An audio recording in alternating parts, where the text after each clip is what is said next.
Hello and welcome back to Mets Daily. I'm your host, Jake Brown. Make sure you subscribe to Mets Daily as we are over 1,100 subscribers, and please smash that thumbs up. It helps the channel.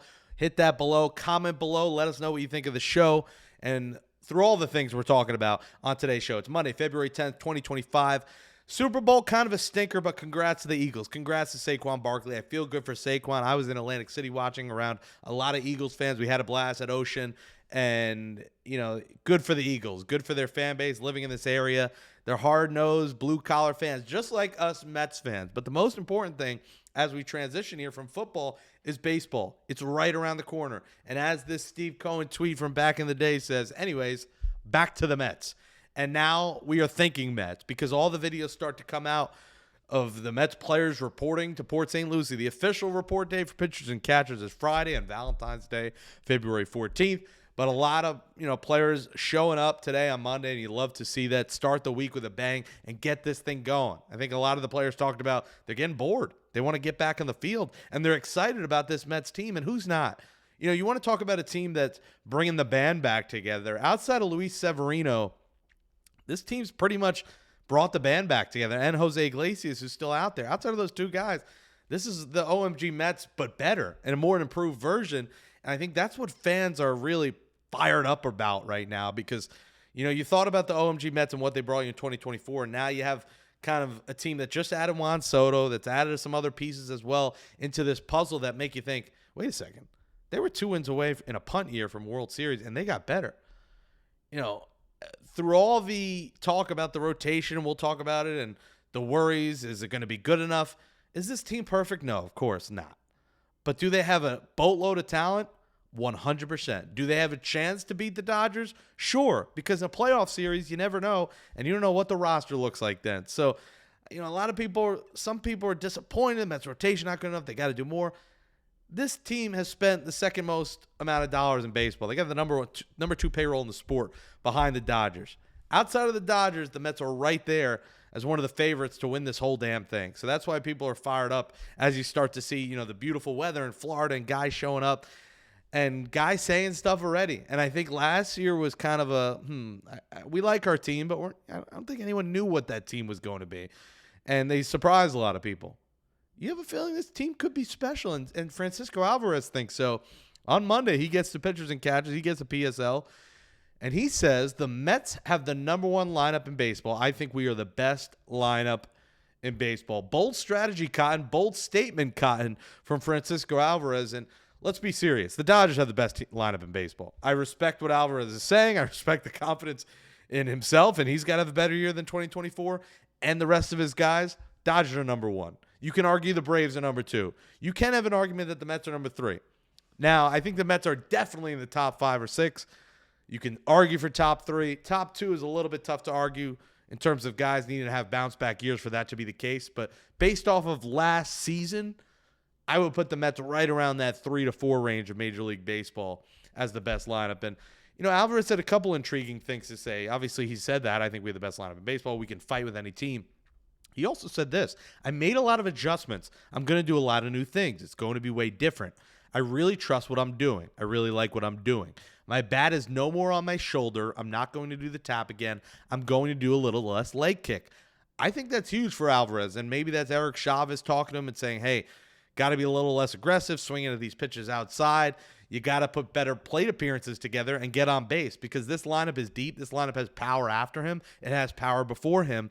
It has contact hitters before him that if he could just find a way to get on base more, man, he could really be a pivotal piece of this Mets lineup and get back to his power numbers of 2023. And we'll look at the 2023 Alvarez versus the 2024 Alvarez and how different it was. And he's also got to be smarter. He's got to be less aggressive as a catcher. There were a lot of times where, he was trying to frame a ball and the bat swung and hit him on the thumb. And he missed a lot of games. And he needs to stay on the field. He's got to be a smarter, less aggressive catcher.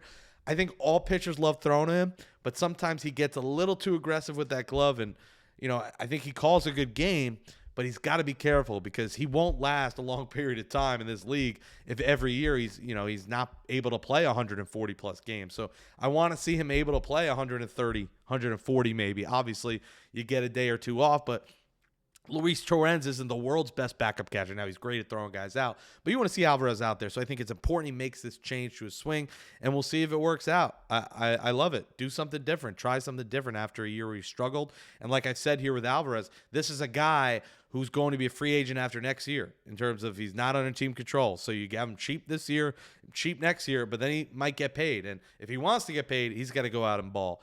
He also talked about the mental side of the game, and he said, I think last year I lose my mind a little bit. I think it's normal. I think everybody has these moments. If I have bad moments this year, I think it's not going to affect me like last year. So he talked about how when he did have struggles, it was affecting him mentally. And maybe he tried to do too much at the plate and too much behind the plate as a catcher. And I think another year under his belt, the mentals are better. You know, winning helps as well. And I think Alvarez seems mentally to be in a good place. Now, can he just go be the guy that, you know, we know and love? And here you look at his stats, you know, 2023 versus 2024. You want to see a mix of 2023 and 2024. You'd like to see the average in OBP around what it was in 2024 or better, but you'd like to see the homers more towards 2023. I mean, 25 versus 11. Now, he played 23 more games, but still the numbers don't add up there. That's 63 RBIs versus 47. You would love to see an Alvarez be a 240 hitter, a 310 OBP guy, somewhere between 22 and 25 homers, and somewhere between 60 and 75 RBIs over 125 plus games. I think that's the stat line you want to see from your franchise catcher, because I think we all love Alvarez. We all think the world of him. But, you know, if he doesn't produce similar to 2023, if he looks like he did in 2024 with those numbers, the Mets got to think about bringing in some competition for him, because you can't just make a franchise catcher because you love him and he calls a good game. He's got to put together better at-bats, and I'm looking forward to seeing these swing changes and improvements. And he's a big part of this Mets team. You know, he is kind of one of the table setters at that bottom of the order, where he has power, he has clutch ability, and he's not scared to hit a home run in that clutch spot, as we saw on a 3-0 pitch on that walk-off against the Orioles. So good for Alvarez having some confidence. Let's see how it plays out. And Alvarez will be catching potentially 6 pitchers. The Mets, will they go with a 6-man rotation? Now, with Kodai Senga in his last year not able to stay healthy, I think a lot of people keep forgetting that the Mets didn't have Senga last year, and they want to go off his playoff appearances where he was pitching hurt. You know, Kodai Senga was one of the best pitchers in baseball in his rookie year in 2023. He's back. But, you know, they did their best when he was on the mound in 2023 to get him that extra day of rest when they can. And, you know, with Clay Holmes never being a starting pitcher since his rookie year, with Frankie Montas being a bit of question mark, yeah, there are some questions about this Mets rotation. It's not a world beaters rotation, but it's got really good arms in there. But it might actually be 6 arms that they try out, and why not? You know, like I've said on here, the season isn't determined in April, May, not even June. Why not try 6? And if one guy implodes, you kick him out and go to the next guy. And there you see on the photo Clay Holmes on the mound throwing, getting ready to be a starting pitcher, and Ryan Stanek complimented him. Well, here's kind of the 5, and then number 6, and then number 7. It's really the first 7 you want to keep your eye on, because 6 and 7 are duking it out. Manaea Senga. Now, you could go either way. I would think Manaea is the opening day starter, Senga's 2, but we'll see how they work that out. Peterson, I would expect to be 3. That gives you lefty, righty, lefty, and then 2 righties to close it out, and Clay Holmes and Frankie Montas. That could go either way as well. You know, it's too early to say he's a 4, he's a 5. We got to see how spring training goes. And then 6 and 7. Like, if they go 6, do they have Griffin Canning in the rotation, or do they have Paul Blackburn? I think Blackburn you didn't see enough of in a Mets uniform, and then he got hurt. You also, you saw him go up against AL West teams. It was weird. He was on an AL West team, gets traded, and then faces AL West teams again after he gets traded. That's just how the schedule lined up. I want to see some more Paul Blackburn. I do think he could be the 6th guy in this rotation. But maybe Griffin Canning working in that lab, and he talks about working with Jeremy Hefner, maybe that can fix him. Remember, he gave a whopping 30-plus homers last year. You know, I don't know if the Mets are going to be able to trust Griffin Canning. But for $4 million, each of them are making around $4 million. You'll survive if he implodes. The Mets will cut bait if he ends up being as bad as he was last year. And Blackburn is a reliable number 5, I think. So if you got him in a 6, I'm not too worried. Clay Holmes is going to be that kind of X factor in this rotation. How many innings can he go? How often can he pitch? Can he go deep into games? We're going to find out.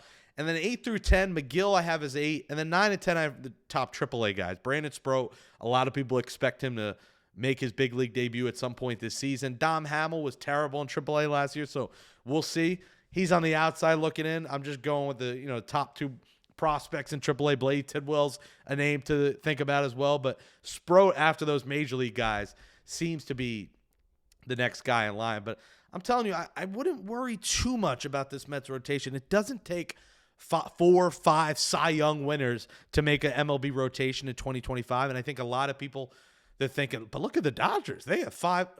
Look at other rotations. Who else has a rotation anywhere close to what the Dodgers have? So you got to get out of the mindset of let's have the same kind of rotation as the Dodgers, because honestly, that's physically impossible. It's just you're not going to have 5 All-Stars. So we'll see. I mean, this rotation could implode, but we said that about last year, and they did well. So early storylines here, pitchers and catchers, baseball's around the corner. I'm Jake Brown at Jake Brown Radio. So excited for the Mets season in Port St. Lucie. Maybe I'll make a trip down there for spring training.